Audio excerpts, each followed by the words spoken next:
What is up, guys? I do hope you're well. My name is Mark and we're back with some more r// entitled people. If you do enjoy these stories, please consider hitting that like, that subscribe, and maybe that notification bell, as it really helps our channel out. And if you want to join as a member, please do. It's not necessary, but it's always appreciated. And with that being said, let's get straight into today's stories. Much love, guys. Our first story comes from Matasuyo Riffic. I hope I said your name right. Famous DJ wants to stay for free, and I'm the worthless person who needs to fix it. Cross post from r/ Tales from Call Centers. I work in the complaint department, CD, of a certain hotel chain. We get all sorts of calls ranging from actual issues that need resolving to extremely entitled guests who just want free stuff. Sometimes it's in the middle, where a guest has an actual issue, but they're such a prick about it that your sympathy just goes out the window. This guy was the most extreme case, where he had an issue, but it was such a minor thing that one couldn't help but wonder why his entitlement is so far through the roof that you can't even see it anymore. Since he's a DJ, we'll just call him DJ for simplicity. He claims to be famous, but Google reveals he only has a few thousand followers. Yeah, you're totally the biggest DJ in the country. So we have two lines that guests can reach. First is sales, S, and second is CD, complaint department. Now, people call S all the time and just assume they can help, so they spend a good 10 to 15 minutes telling them their problems before S can advise the guest needs to speak to CD. Not DJ though. According to him, he spent 45 minutes telling S what was going on. Now, S is not able to submit a case or anything from their end, they are only able to make reservations. They can fill the online form for you, but that's about it. DJ started off the call, insisting I listen to a 45-minute call with S so that he didn't have to be minorly inconvenienced by repeating himself. He really liked this term. To summarise, here's a list of what happened. DJ made a one-night reservation. Policy states that you have until this time to either check out or extend your reservation. For every hour afterwards, you'll be charged a late checkout fee. Once this time hits, they start going to people's rooms to remind them when checkout is, and to make sure the guests did not just leave without checking out. It's no big deal if they do, the hotel will just mark you as checked out and you won't have to pay the late fee. If you're still in your room, they will advise you of the fee and offer to let you extend if you need to. Now, if you're not there but your stuff is still there, one of two things will happen. Normally, they will just mark you as gone and start cleaning the room, and will keep your stuff in lost and found until you call or come back to claim it. 2, they will extend your reservation so that you do not lose your room and won't have to worry about a bunch of strangers handling your things, with some items potentially going missing because the staff is human and makes mistakes like everyone else. The general manager, GM, of course saw the room still looked lived in and assumed DJ intended to stay another night, so they extended DJ and charged him for one night. Sure enough, DJ did intend to stay another night. When he returned to the hotel, DJ was advised that the room had already been paid for and assumed that meant the room was free. He would later go on to tell me that they told him it was free, but he told me first that he was advised it had been paid for, so the truth was pretty obvious. This is why you don't assume people. The next day, he once again neglected to extend his reservation and basically just expected the hotel to give him another night. He was a famous DJ after all, biggest one around according to him. I googled him later on. Dude only has a few thousand followers on Twitter. I had a feeling he was overselling himself. He then got told off by GM, who accused him of trying not to pay, and then asked him to leave. Now, we have to apologise to everyone who calls, and then repeat the issues while we tell them that we would feel the same in their position. Soon as I tried though, any goodwill I might have had with this jerk went out the window. I said, I do apollo, and he cuts me off. He said, and you're the worthless person who needs to fix it. I bite my tongue. I do apologise about this. I would be equally as frustrated if, and I'm cut off again. I'm not frustrated. Don't go putting words in my mouth. This is a minor inconvenience and nothing more. I'm a famous DJ. It wouldn't be a big deal if I was just some nobody, but I'm a somebody. I'm sorry, but no, this is not how this works. Even if the hotel was in the wrong, and at this point it's a pretty big if, it wouldn't be right regardless of who you were. If the hotel was cheating someone out of their money, them simply not being famous would not magically make anything better. At this point I was done. Normally I would reach out to the hotel to get their side of the story, but I knew DJ was in the wrong. DJ said, I am a somebody, on top of that, I'm a Christian. My way is right, and if somebody doesn't help me, I will be contacting my lawyer. I said, well sir, I do apologise, but apology does state that you need to pay to stay. If you do not extend your reservation and pay for another night, they will ask you to leave. We cannot allow guests to stay for free. He said, "You aren't listening. They took my money, so I can't afford to stay." I said, "I'm sorry, sir, but if you're not able to pay for the room, the hotel does have the right to ask you to leave. Can I help you with anything else?" He said, "Yeah, you can get me a free night." I said, "I'm sorry, sir, but CD is not able to issue free nights." "Then you need to get me in contact with someone who can." I said, "I can create a case for you and request that Jim call you back in these hours." He said, "Never mind, I'll be gone by then." Click. Thank Arky as he hung up, and since he told me he did not want to call back, I get to close his case. The entire time he kept going on about how this was a minor inconvenience and that he wasn't mad, but he was also yelling at me the entire time. I was also done with that prick. I googled his DJ name afterwards and laughed when I saw his measly follow count. My biggest condolence is that prick won't see a penny from the hotel. I kinda want him to file a suit, just see the judge laugh him out of court. And yes, I left a note on his case about how he called me worthless, and maybe sweet, but I hold a grudge. And my comment of the day goes to one toxic pixel. These are crazy and scary times right now, with entitled people running absolutely wild. Luckily we have Mark reading stories to us, while we all stay safe at home and wash our hands and not touch our faces. Much love to everyone, and shout out to the people who still have to work. All the retail workers, the nurses, the doctors, and so on who risk their own health every day just so we can get through this a little easier. You guys are the heroes. And indeed they are. I mean, it's absolutely amazing what all these sectors do for us right now, going to work to provide for us when we're sitting at home. You know, we're sitting at home pretty much just chilling these days. So thank you very much to you guys out there. Much love to you. We truly, truly appreciate you. Our next story is from Serena Hawk. Entitled Woman Tries to Steal My Great-Grandmother's Cat. This is my first post, please be gentle. I am also writing this between calls at work. If people like this story, I'll gladly share others. Backstory, I lost my great-grandmother 2 years ago on July 1st. It was particularly hard on me as we had been very close. When she died, she made me promise that I would take care of my grandparents and her 2 cats, Tie-Dye and Chauncey. I promised I would, and though I lived at home at the time with my grandparents, I got a new job that would enable me to make money for an apartment. In September of that year, I managed to move into a small apartment, and in November of the same year, I lost Tie-Dye. We think he died of depression and old age.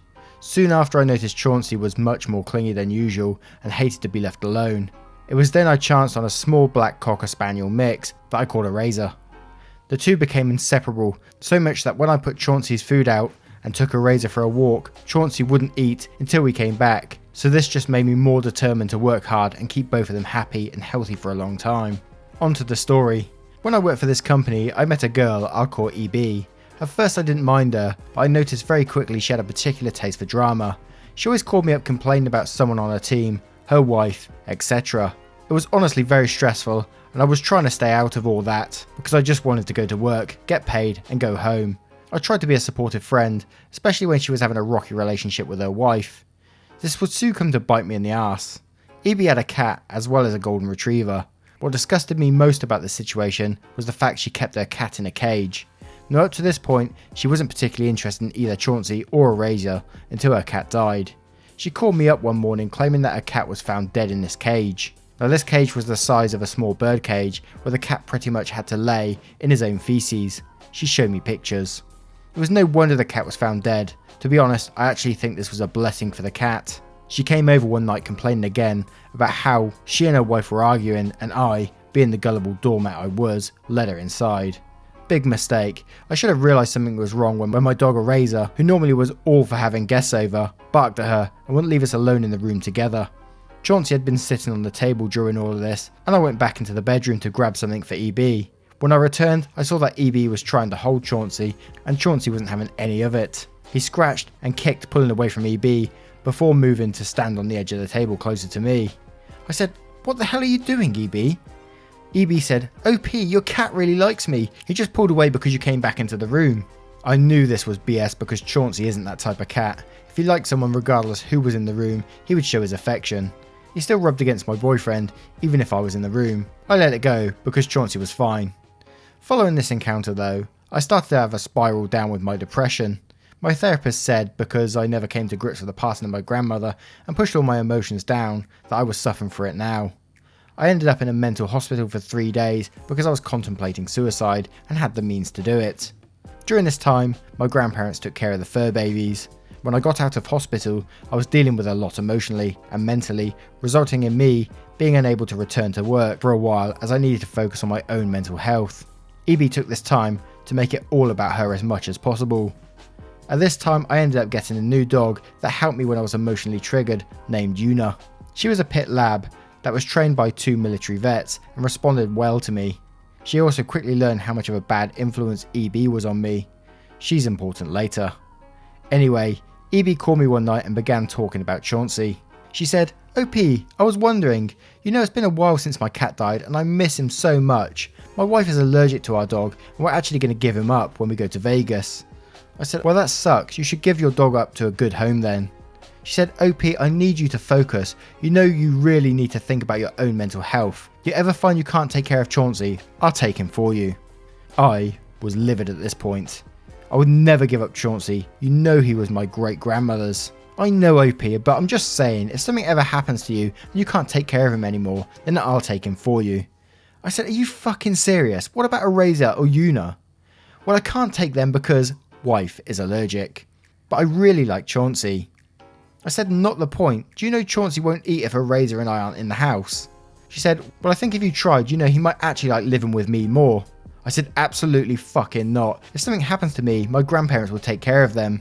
She said, "I don't understand why you're acting like this. I'm just making a backup plan. If I had kids, I would want to make a backup plan for them too." I said, "Yeah, that's you making up a backup plan for your kids, not mine." After this, I hung up. A few days later, I was coming home from a therapy session when I heard Una and a Razor barking and the apartment door slamming. It sounded unusual because it sounded like they were on the balcony instead of inside the apartment. My apartment balcony faced the pool and not the street. I ran upstairs and saw EB in the hall. I said, "EB, what the hell are you doing here?" And I noticed her bag. "What's in the bag?" She said, "Nothing. I was just coming to see if you were home and I heard Chauncey meowing and see the bag moving. I snatched the bag from her and opened a little to see Chauncey trying to escape. I quickly pull him out of the bag and hold him. I had to stop myself from screaming at her. I said, "What the fuck were you doing with my cat? How the hell did you get into my apartment?" She said, "I had a spare key from when you were in hospital and..." That is bullshit. The only people who should have a spare key are my grandparents. This argument continued in the hall for a few minutes before I told EB to leave or else calling the cops. When I got Chauncey inside the apartment, I saw that it was as I thought. EB used a spare key to come in the apartment, managed to force Una and a Razor onto the balcony, well, I'm still not sure how she did it, and tried to catnap Chauncey. I ended up getting a restraining order as she continued to harass me after this, even as far as having her wife vandalise a car that looked like mine in the parking lot. Our next story is from Jeepers Jess. My neighbour called the cops because we decided to clean our apartment. I'm so glad I found this sub because I'm dying to tell this story. So, my boyfriend and I moved into an apartment in August. It's older, so the floors are super creaky.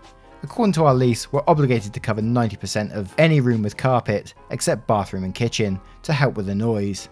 It turned out our apartment was previously managed as a dorm by the local college. So the floors already have a layer of super thin, shitty carpet. We also laid down more rugs to help with the noise cancellation. Our downstairs neighbour moved in about a month later, and within a month of that, started banging on our ceiling when we got too rowdy. The first couple of times, it happened super late in the living room. Our apartments have the same plan. We were moving around after midnight the first time. Later she came to talk to us and asked us to keep it down at night. Sure, fair enough. The next time was when we walked it from the airport at 10 PM. She came up, banged on the door and talked over my explanation. I told her I was sorry and asked when she was hearing the noise, assuming it was just a cat running around at night. No, she tells me she knows it's not the cat, she knows it's us, and she doesn't live alone. Okay, weird, but whatever. We started going to bed earlier as we settled into the apartment and our jobs, but the banging only continued. For months, she would hit her ceiling / our floor whenever we walked around. Bed at 10, bang. Wake up at 5:30 for work, bang. Sitting on the couch, but decide you want snacks, bang. Around Christmas, she comes up to our door again. My boyfriend answered, and this time I recorded, and I'm so glad I did. This woman came up and looked my boyfriend in the eye and said, "You have to stop following me." What?